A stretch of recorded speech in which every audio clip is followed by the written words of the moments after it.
Hi, everyone. Ryan Dobson here for the Dr. Jeff Show. Summit camps are in full swing and kids are having a blast. In fact, my own son Lincoln is attending right now. There are so many kids who want to go to camp at Summit, but they just need a little help. A generous donor has agreed to match every donation to the Summit Summer programs.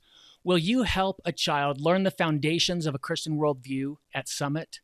Donate online at summit.org/match, and every tax-free donation will be doubled. Again, you can find that at summit.org/match. God bless, and let's join the Dr. Jeff Show. Hey everybody, welcome to the Dr. Jeff Show. The show's available on Apple, Google, Spotify, Edify, Liftable, and wherever you get your podcasts. Would you take a moment and give a positive review for the show? Reviews really make a difference. They help people learn about things they might be interested in, and we want people to be interested in worldview. This is the show where we talk with celebrities and journalists and all kinds of interesting people to demonstrate that worldview changes everything. My guest today is a journalist who has written more than 14,000 stories. He's going to communicate with us about how you share truth. He's going to talk about his work at the Christian Broadcasting Network and a couple of podcasts, which are really cool that I'm just now learning about. One is called Prodigal Stories, and one is called Playing with Fire, which deals with issues of the supernatural. Please welcome Billy Hallowell to the show. Billy Hallowell, welcome to the Dr. Jeff Show. Hey, thanks for having me. It's going to be a fun episode today. You and I and Ryan Dobson, who's producing this, and Isabel Brown and Rick Green did a panel at the National Religious Broadcasters together, and we reconnected, and I've just been looking forward to hosting you. Yeah, no, that was a fun panel talking about worldview, right? Amazing. Yeah, it is really fun, and it's such an important topic right now, and it's good on the National Religious Broadcasters for having that panel because it's so timely. Yeah, I think people don't know how to engage. I always say it's like we've woken up in the middle of nowhere. I mean, this is your wheelhouse, and you're training people to do this. But I think for most Christians, they're kind of waking up and they're like, how did we get here? What is going on? It's like being an alien landing in a foreign land, trying to figure out how to navigate these rapid changes. There's a new Barna study that's come out recently that says that only half of evangelical pastors have a biblical worldview. And I was talking with the students at Summit Ministries today about that. How on earth are we supposed to have a biblical worldview if the people who are supposed to help us get one don't have it? Well, that is, and when I saw that survey, I was not shocked by it, sadly, because the culture is so pervasive, and we know this, right? And for years, there were complaints about universities, and anybody who's gone through a university or college knows this, right? That especially in the secular world, that there's a lot of pressure, a lot of secular pressure coming down on you. But it's not just that now, it's that our cell phones, we're walking around with our tablets, everything is pushing an alternative worldview on us. And it's really easy, even when we think that we're not allowing things to kind of seep in, for them to seep in through all of those mechanisms and the tablets and the internet. And so that's something for me that I've had to be really aware of, like, what am I taking in? Yeah. So it's hugely important. Well, you're the perfect guy to talk to about this. I have so many questions for you. And of course, our audience just is getting to know you. They heard the introduction, and what they know about you is that you have written thousands of articles on all kinds of topics related to biblical worldview and what's going on in the culture and the supernatural and all of these things, and that you're a reporter for CBN. And we're going to talk about the new podcast too, the Prodigal. Tell me again what it's the Prodigal. Yeah, Prodigal Stories. Yeah, the Prodigal Stories. Okay, yeah, Prodigal Stories. Okay, are you prepared to tell some of the stories from that? Absolutely. Okay, yeah. I can't wait. I can't wait to talk about all of that. Well, I'm actually in my office today at Summit Ministries. We are switching studios. We've got a brand new studio that's going to come online. But in the meantime, I'm just doing this from my office. And the students here are asking questions like, how do I actually identify truth and speak truth in a culture like this? But this is something you would do every day when you wake up in the morning. I mean, you got stories to file. Can you give us a little of the secret sauce for you on how you identify what the truth is in a story and how you communicate it?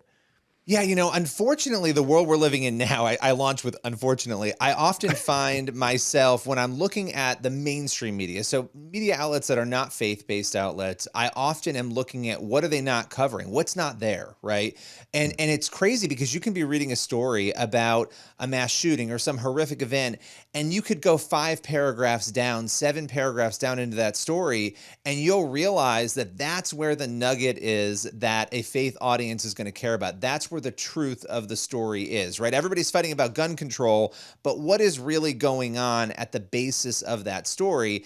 For instance, looking at the Texas shooting that happened, this horrific shooting that claimed the lives of 19 children and 2 teachers. As you're looking at that, while the world is arguing about the politics of it, and of course those are important conversations to have, the deeper question, and this is just one example, what is it in the heart of an 18-year-old kid that would make him say, this is an okay thing to do? This is something that I believe is the right thing to do, to go into this building and harm these children. And so it's often looking for the piece that's not being discussed as the main point of the story and bringing that out. And a lot of times for me, it's, I might read a story and think, what was that person thinking or feeling? They're not telling me that. Is that person a believer, right? Is that person a Christian? And you can often tell, even in reading a story that maybe a secular person has written for a local outlet, let's say, that, oh yeah, that's a faith story, but they don't quite get that. So we may take the extra step of reaching out to talk with that person that they interviewed to really get the full story. And I often find that's the case, that we're missing pieces of the story that we then have to fill in. Yeah, that's a great example, and with the Texas shooting, which is so tragic, to dig into it in that way, is it distressing to you that people automatically default to politics when people are mourning, and you've got these situations where this community is in tatters. Yeah. And people just immediately begin debating back and forth about all of these political issues. As you mentioned, they are important ones, but man, we're humans. Well, that's the thing. And I think that's actually the evidence of how broken the culture is, that the first thing we do, it used to be that we waited 5 or 10 minutes, right, before. Now you go on Twitter and the minute an event happens, we have no details about it. We don't know how the person got the guns. We don't even know who the person is outside of maybe a name. And yet everybody's solved the crisis in their own minds, because if they just ban this type of gun, or if they just do this other thing, or whatever it is, then they're going to solve that case. The reality is, and this is actually really important to kind of even pull back from as believers, if we are Christians and the truth is what we're after, right? That's what we're called to, then we need to make sure we have all the details before we're kind of going out there and making these statements. So I do think it is very distressing.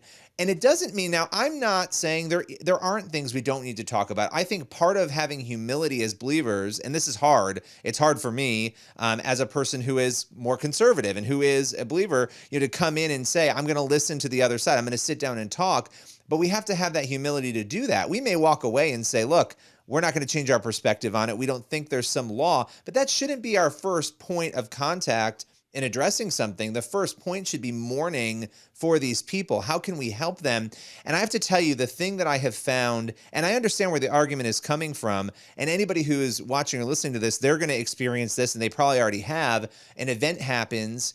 You say, I'm praying for you. I don't quite care as much about the thoughts part. It's nice, but thoughts don't do much, but prayers do, right? Thoughts are nice, but prayers do a lot. But yet we live in this culture, and you're seeing this happen. Oh, keep your prayers. We want action. There's such a disregard for the eternal that even the thought of people praying.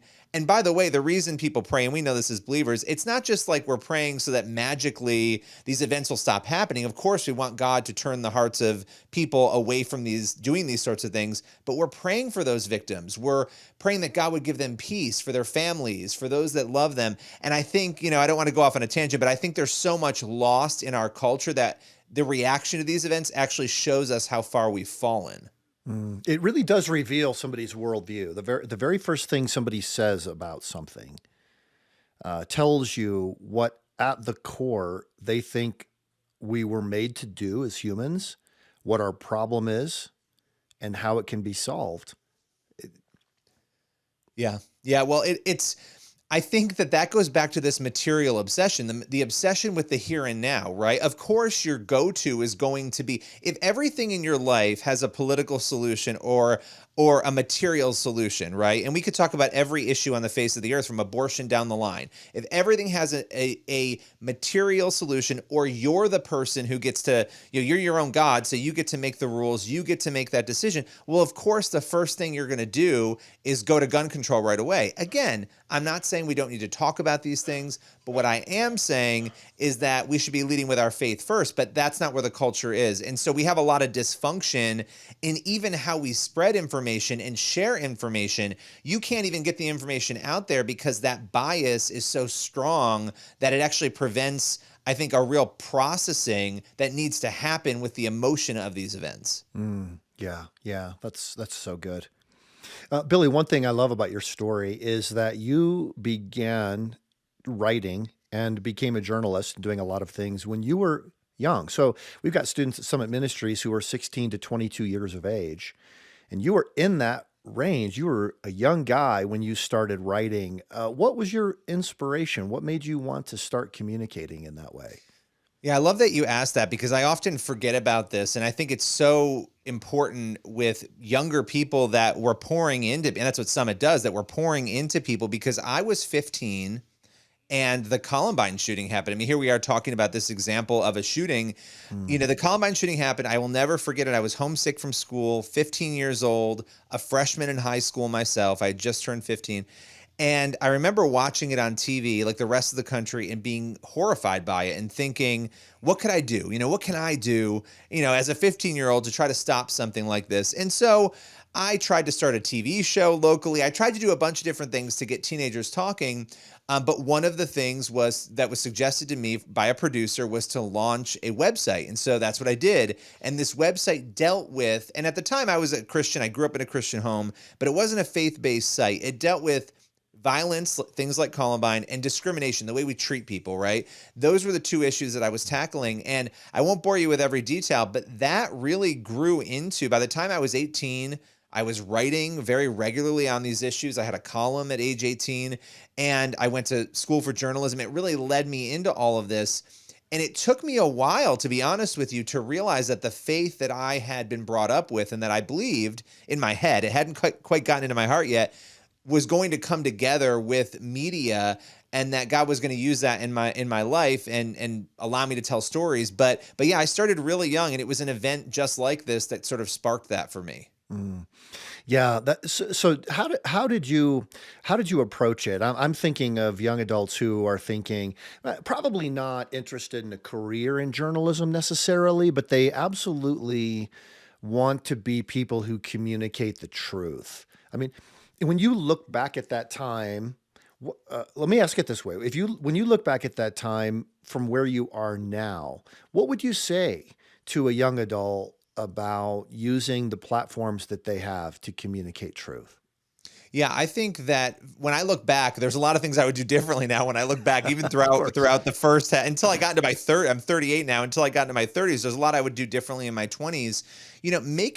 Making sure that we lead with the truth first, and that we lead with the gospel first, because I have to tell you, I think that we all have a go-to, and it's that our politics or our thoughts or whatever we believe about something, and this is just human nature, we're going to go there first, right? So just like the gun control example, we're going to go to the gun control solution. We're going to go to, but as believers, we need to pull back. We need to look at everything before us.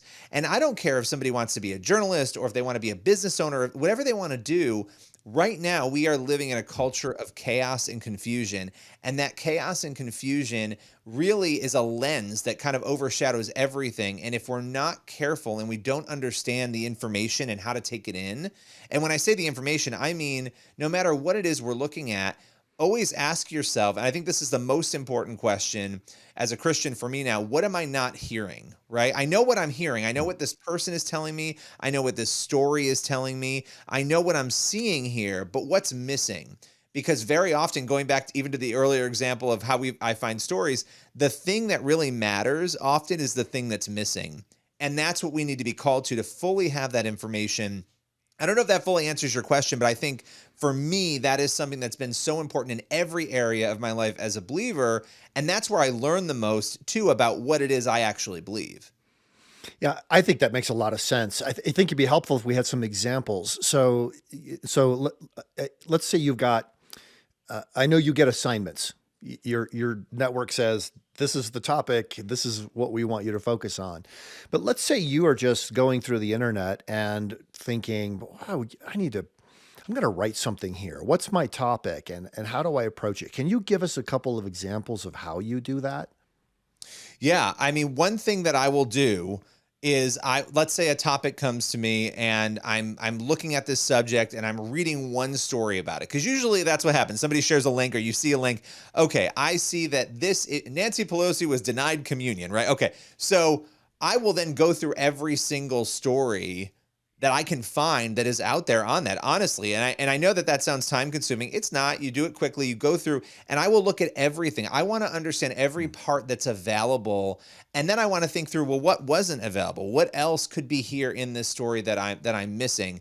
And I will put that all together into something. And a lot of times when we're putting stories together, it's like putting a puzzle together. You're pulling pieces from all of these different areas to hopefully create a full puzzle. And I think we need to do that as believers with any information. A lot of the times we go out there and we're sharing things or we're throwing things out there and the puzzle is not complete. And, when it comes to our faith, that can actually hurt our witness if we're out there saying things that might not be true. Now, sometimes we're missing those details, but for me, storytelling wise, it's always about pulling together everything that I possibly can and bringing that together and then thinking through, where does this fit with the gospel, right? Where does this fit with a Christian message? And many times, most of the time, almost any story you can imagine, there is a gospel lesson there, right? Either something good that happened, something bad that happened, or something that was missing that we try to help people focus on. And so you'll notice if you go to FaithWire or CBN,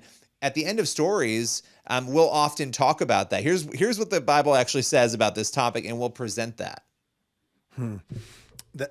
That's so good. One of our mutual friends is John Stone Street from the Colson Center, and John often will say, just remind people in an audience, no matter what happens, we live in a world in which Jesus Christ is risen from the dead. Nothing can change that. And so if that is true, that affects the way we view everything. We begin asking questions differently. What is broken that can be fixed? What is good that can be promoted? Those are the sorts of things that we begin focusing on. Absolutely. And I think that is often, there are a lot of media outlets that want to do those things, but if they're not coming from a Christian perspective, they don't quite always know how to do it. They know, oh, here's a feel-good story, but they don't always understand how to do that. And I think a lot of times, look, you can watch certain networks only. You can go and watch one network all the time and you're going to have only sort of one take on everything. I think we also need to be careful. When I say like grab all the information that's out there and bring it together, it's not for this sort of kumbaya moment that's going to change your perspective or your faith. I actually feel like the strongest thing we can do, right? And anybody who's experienced any sort of restriction on their beliefs or they've been in an environment where, this has happened to me many times, where a college or a workplace sort of doesn't allow you to speak on your faith, you feel that, right? And when I look at colleges, for instance, where they don't allow conservative speakers in, or they don't allow Christian speakers in, or they've tried to restrict speech, what's so interesting is we often focus on how that hurts Christians or conservatives on the political side, and it absolutely does. But it's actually a bigger danger to the students on the other side, to the secularists or to liberal students who don't believe. It actually hurts them more because they're not being challenged at all. For me, when I talk about bringing that information together, it's because it helps refine what it is we believe. It doesn't change it. It helps us understand, oh, that's what the other side believes. That's what a secularist culture believes. And when we understand that, I believe it helps us understand our faith much better so that we can actually meet the needs that people have. We can answer those questions. And honestly, this in this culture, it's becoming a bigger priority to be able to do that. We need to be able to refine what we believe so that we can meet the questions that people have.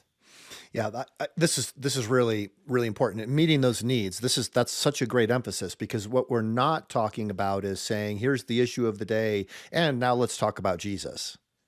Right.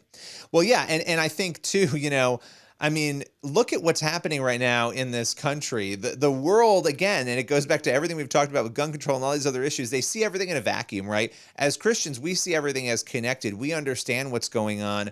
The culture is crumbling because we've made a decision. I mean, we've made a very overt decision in this country. And the country's never been perfect because people are in it. We've always had sin, but this is an amazing country. We live in the most incredible country in the history of mankind, for all of our issues aside.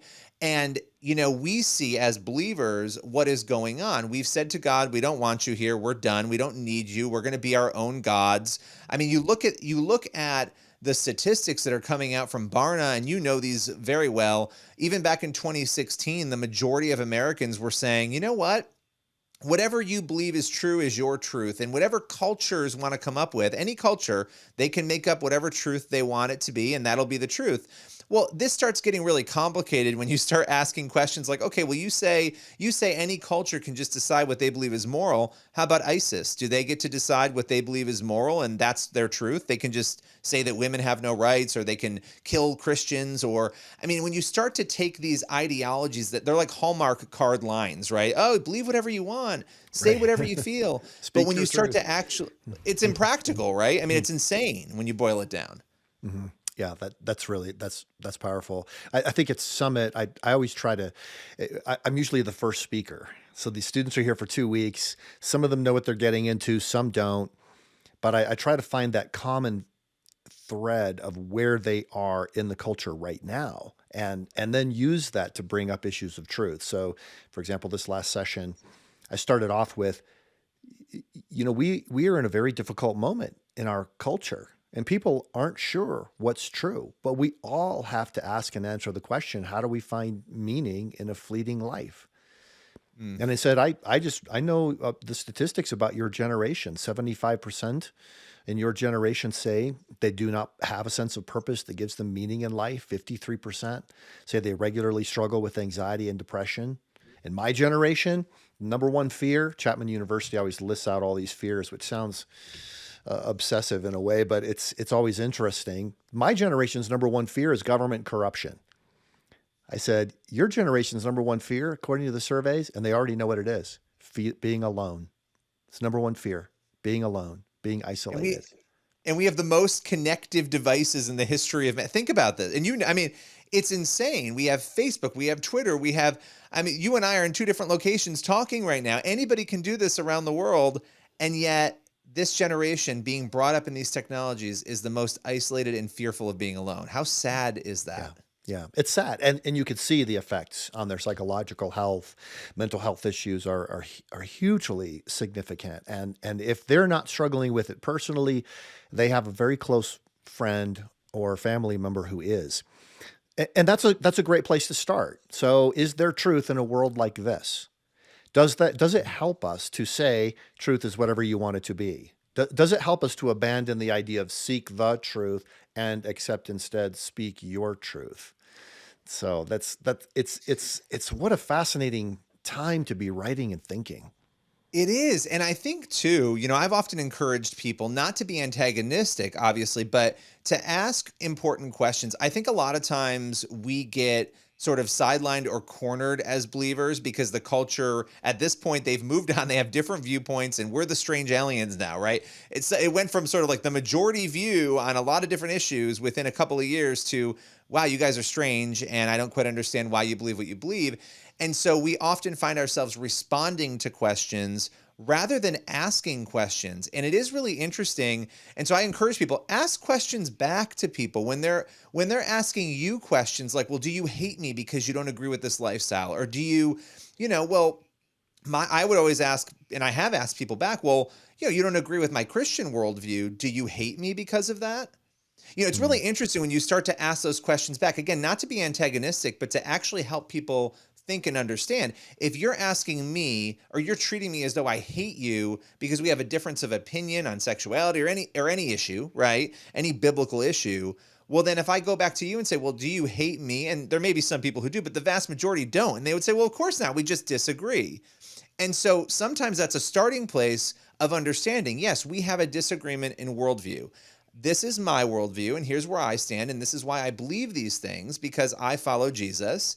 And you have your worldview, right? You don't have to be insulting about it, but you have your worldview, and this is why you might believe these things. And so I have found that that's a really helpful starting point. Sometimes in those really difficult conversations where you feel like you're kind of up against a wall and you're on the defense, to kind of go back on offense a little bit, not to be rude, but to actually help those people think a little bit deeper that what they're accusing you of is sort of insane in the scheme of things, right? I don't require people to go to church with me on the weekends, right? I don't get mad if somebody won't partake in, I'd love for them to come with me, but they don't have to.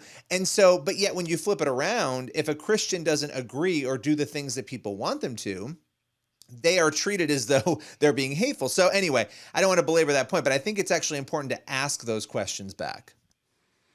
Yeah, that's so good. And I think dialogue is what people want. We've been doing a lot of polling, as you know, at Summit, not because we want to be a polling company, but because we want to understand the cultural moment that we're a part of. And consistently, about 5 to 8% of the people in this country are real jerks. That's what we're finding out in the polling.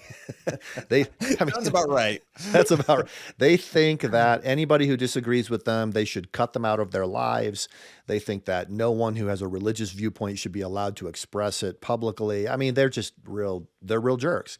But that leaves 92 to 95% of the people who are open to having a conversation, which you might not know if you're only looking at things on the internet, seeing the person screaming at somebody else. Absolutely. And by the way, too, what you just said is so important, because when it comes to that small group of people, even if it's 1 in 10, it's a very small percentage of the population that's that way. And that would be that's a very liberal, stat on it. But when I look at that, it's also interesting to point out to those people, well, what happened to my truth and your truth, right? It's fascinating that any culture can make up whatever idea they want, but the minute a Christian culture has an idea, that idea is suddenly bad, right? Well, wait a minute. You said it was okay. Anybody's truth was fine. Why is this truth suddenly not okay? And I think there are ways to point that out. I have pointed that out. I teach, college students, and I don't tell them what I think, because I'm in a secular college. I teach them, we talk. At the end, they'll ask, and I'll let them know at the end of the class. But it's a public speech and debate class. And as we go through, I will ask those questions, and I'll put them in those tough predicaments where they have to think outside of their bubble. And 99%, I've had students who don't know what a nativity is. They don't know, they've never heard these words. And that's shocking to me, right? That we live in America and there are students who are, and I've seen that get worse over the last 10 years. And also I've seen students who will walk out of the room. They will not listen to a debate. They will not, if it's something they can't agree with. That's a newer phenomenon. So I think this issue is getting worse, and we have to get better at navigating it. Yeah, that's good. Do you get feedback on your articles? I mean, are you do people come back to you and comment and things like that? Is that Absolutely. part of Yeah. That's really cool. It is cool. And there was an old joke, like, never read the comment section, right? But and I joke about that because, look, comment sections can be brutal, but I like to know, because I want to hear, like, hey, did you feel like we covered that well? And there are times where people will point things out, even small things, and you could say, you know what, that's a really great point. Again, it helps me refine how we present certain things. Or, wow, I never actually thought that when I'm using the word luckily, that word luckily instead of fortunately, if you use that word luckily, some people get really upset about it. There's no luck, everything is, and so, there's little things, and then there are big things. So we get great feedback, and I love to hear from people, honestly, of what they like and what they don't like. Yeah. Billy, just reminds me, one of the things I love to do, in fact, I just did this today. There was a journalist who wrote something that I thought was beautiful.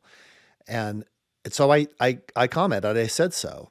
And I did just comment, most journalists, this would not be true for probably the people who are at the very, very top, anchoring national shows, because they get so much communication, they're not going to see it all. But most reporters, most journalists, people who are writing articles in Time Magazine, if you write to them, they see it. They can hear from you. Absolutely. And I almost always, I make sure that my first communication with them is something positive.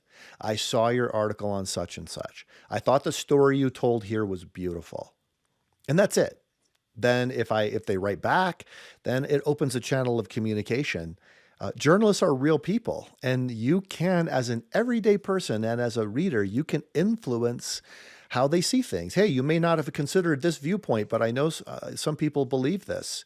And, when it comes up again, you might want to consider that's a Absolutely. significant number of people. And journalists are, oh, okay, yeah. If you communicate it in a positive way with a constructive view, you can actually make a difference.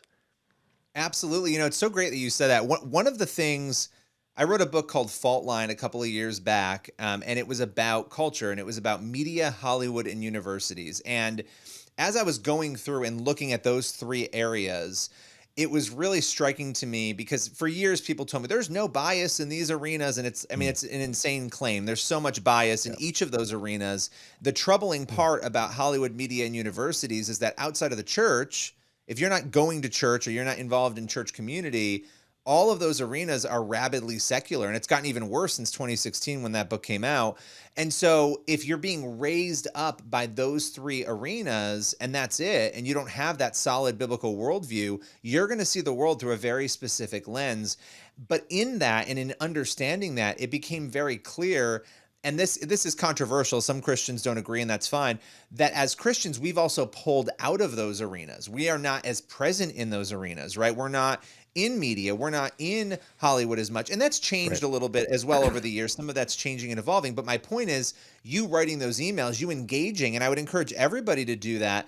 A lot of these journalists and a lot of these people in Hollywood, they're only talking to people who think the way that they think. They're not sitting in a room with a Christian who would say, well, maybe if you wrote that character a little different, or hey, here's what a Christian actually might do in that situation. And so I'm not excusing all of the things that go on in these arenas, but we do have to understand that some of this bias is the result of vacuums and bubbles that if we don't engage, are never going to be popped. That's right. That's exactly right. So good. I promised at the beginning that I would ask you a question about Prodigal Stories, this new podcast that you have, because I think people are always on the lookout for, what's cool, what's interesting to listen to these days, and people need to know about this. So tell us about the show and tell us a couple of the stories that have really been meaningful to you. Yeah, absolutely. So this is a show. There's another faith reporter at CBN and FaithWire, Trey Goins-Phillips, and the two of us worked together at the Blaze years ago, and now we're working together at FaithWire and CBN. And we decided to launch a show where we would just tell people's transition stories, the things like their pivot point moments, the things they've gone through that maybe were difficult or powerful in some way. And it's interesting because there's sort of two podcasts that are going on right now. And Prodigal, I'll talk about Prodigal first. These are maybe celebrities, people we would know, but we might not know certain parts of their stories. And one that comes to mind that we recently did was with Ann Wilson. She's a Christian singer. She's only 20 years old. She's young. And this is somebody who she grew up playing music. Her parents made her play piano, which she kind of resented, but she never imagined herself being a professional singer, right? This just wasn't something that was on her radar. And her brother died in a tragic car accident in 2017, and she had never performed in front of an audience before. And these are the kinds of stories we tell. We had her on, she told the story. But she was playing the piano after her brother's death, and her mother came up to her and said, "Would you be willing to play and sing?" Because her mother heard her singing and thought, wow, she had never heard her actually singing. And then she's just at home singing. "Would you play at his funeral?" And so Anne said yes. And she went to the funeral, sang at her brother's funeral for the first time. She had never performed in front of people before. And it was in that moment, in the worst moment of her life, while she's honoring her deceased brother's life, that she felt God saying to her, this is what you're going to do. You're going to minister to people through music. And now, flash forward a couple of years, she's got a hit album out and she's ministering to people through music. And so it's these incredible moments that God gives us where we have these life change, these life transition moments. Another example from the show, and he can be a little controversial, but Dog the Bounty Hunter, I don't know if you remember him from his show. But he talked about his going to prison.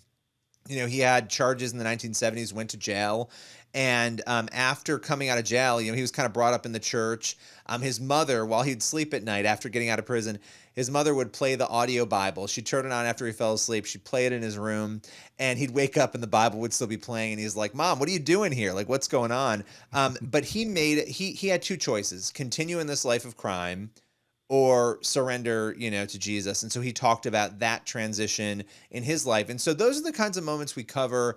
And I would also mention, and it's kind of strange, but it's sort of the other side of Prodigal Stories, which is the Playing with Fire podcast. So those are two shows that I have going on right now. And those are stories of spiritual transformation that people have gone through. And so that spiritual warfare, or people pastors who deal with that. And so it's been really interesting kind of having these different kinds of conversations on these two shows happen simultaneously. Yeah, the Playing with Fire, you wrote a book by that title, Yes. dealing with supernatural things. Do you find I was not planning to ask this question, but I'm just curious. I know a lot of people who don't believe in God, but they do believe in ghosts. Yes.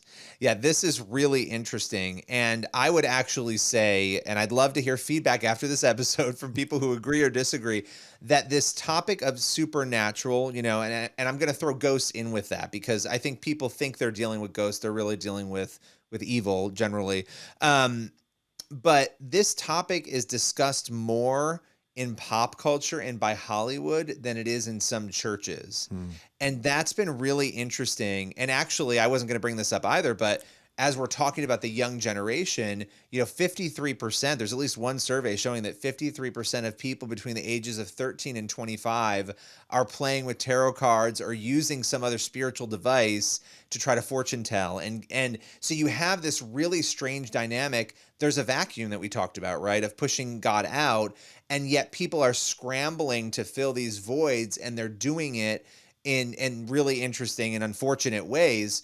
And so yes, to go back to your original question, there are lots of people who do not believe in anything. They don't believe there's a higher power, but somehow they still believe. And you'll hear people say, I'm spiritual, right? I mean, so this is, and I think we're going to see more of this in the coming years. It's on the increase.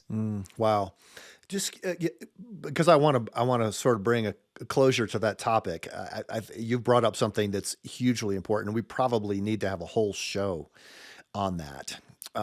But what would you counsel to Christians who are seeing some of those kinds of things, and they kind of have a fascination with that?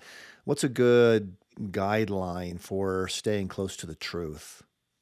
Yeah, because there's two dynamics here. There's the dynamic of let's pretend that evil is not existing or impacting anything, and let's not talk about it ever. And there's a lot of churches that are there. And then there's the let's obsess about evil, and we see it behind every doorway. It's under every rock, and every bad decision you've made is the result of some oppression, some demonic oppression on you, instead of just you made bad decisions and did bad things, right? So there has to be a balance. And my encouragement, one of the most interesting chapters of the Bible that I had really read through so many times and then just kind of ignored or didn't really fully process, is Ephesians 6. And I think as we talk about culture and we talk about what is happening in the world around us, understanding that, as Paul writes, we are in the middle of a spiritual battle. We don't see it happening. We see the effects of it, but there is a battle between good and evil going on, and it's happening around us. And a lot of us who are waking up in the middle of nowhere, looking around, trying to figure out how we got here, we have to understand that there are spiritual elements to all of the things that are happening in our culture today. And so I think we're a lot of us, and I don't want to speak for everybody. I can speak for myself. Growing up, I was taught that there was evil. I was taught that there was an enemy, but it was never really brought together into this full picture of understanding that we see in Ephesians 6. So I would encourage people, read Ephesians 6 and understand that not everything is evil or demonic, but that this is happening and that our world is deeply impacted, and not just our world, but individual lives by this. And when we don't talk about that, the existence of that, we do a disservice not only to ourselves, but to those we're trying to minister to. Because I will tell you, and then I can put a bow on it and wrap it up here, that writing a book on this topic, I was very fearful going into that. And then after I finished it, I kind of came back around and realized, like, wow, when you understand evil, it points you back to your need for Jesus and your need for good. It gave me a real peace, actually. And so I'd encourage people to understand that. I know it's a much broader topic than we could talk about now, but go to Ephesians 6, read it, process it, and understand it. Yeah. Wow. This is really great. Well, Billy, I love the conversations we have together because we just can go all over the place, and it's just fun to track with you and see what you're thinking about, what you're working on. Thank you for your work. Thanks for what you do with FaithWire, CBN, and the other outlets that you have. And we'll direct people in the show notes and in the outro to where they can find you. But I'm sure grateful for your being on the show today. Thanks for having me. This was a blast. It was fun. A special thanks to my guest for today's show, Billy Hallowell. There are so many things that Billy's doing. You're going to want to find out about it and stay in touch with him. So the easiest way is to go to his website, which is billyhallowell.com. Hallowell is spelled Hallowell, billyhallowell.com. You can get his book, Playing with Fire, which we talked about briefly, which deals with issues of the supernatural. You can also find out more about his podcast and his work with the Christian Broadcasting Network. Listen, the Apostle John said that Jesus came to give us an understanding of the world so that we could escape the false ideologies and know the truth. And journalists like Billy help us, but he also teaches us how we can be people who speak the truth, ask questions that lead toward the truth. It's about the truth. That's the most important thing to stand for. I'll look forward to seeing you next week. Thanks for listening to The Dr. Jeff Show. And don't forget, you can help a child attend Summit Summer Session by going to summit.org/match. All your donations that are tax deductible will be doubled. God bless, have a great week, and we'll see you next time for another Dr. Jeff Show. Listeners, I want you to know that our podcast is on Edify, which is a truly powerful app that brings together thousands of the best Christian podcasts in one place for your listening enjoyment. You can download it at Edify, EDIFI.app.